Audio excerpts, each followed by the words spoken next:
Well, you saw it live here tonight on WHAS 11 and ABC News. President Joe Biden going on the attack in his State of the Union address, at some points breaking off the script, entering even a give and take with booing Republicans, pushing Congress to pass policies addressing abortion, the border, voting rights, and prescriptions.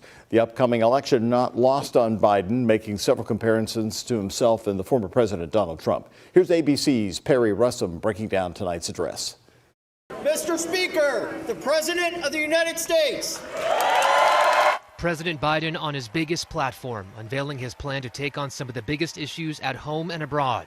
The president calling for immigration reform as his border security bill stalls in the Republican-controlled House. This bill would save lives. It will also give me and any new president new emergency authority to temporarily shut down the border when the number of migrants at the border is overwhelming. Sitting with the First Lady, Kate Cox. She was denied an abortion in Texas under the state's strict ban. If you, the American people, send me a Congress that supports the right to choose, I promise you, I'll restore Roe v. Wade as the law of the land again. Biden announcing an emergency military mission to build a port in Gaza, delivering food, water, medicine, and shelter. For the leadership of Israel, I say this: humanitarian assistance cannot be a secondary consideration or a bargaining chip. Protecting and saving innocent lives has to be a priority. A senior administration official telling ABC News it will take weeks to plan and execute, and it will be carried out by the U.S. Army. Pentagon sources say all work will be done by U.S. troops offshore, and there will be no U.S. boots on the ground inside Gaza. Without mentioning former President Trump by name, Biden drawing contrast from his expected opponent in November.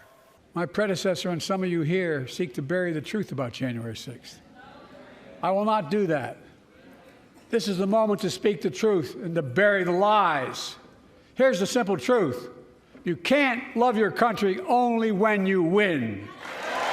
Alabama Senator Katie Britt, the youngest Republican woman ever elected to the Senate, delivering the GOP response.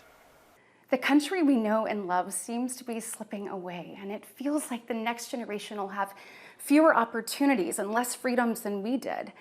I worry my own children may not even get a shot at living their American dreams. The president started his speech talking about the war in Ukraine, telling Congress they have to stand up to Russian President Vladimir Putin, asking lawmakers to pass the bill that would send aid to Ukraine. And the president with a direct message to Vladimir Putin saying, "We will not walk away." Perry Russum, ABC News, Washington.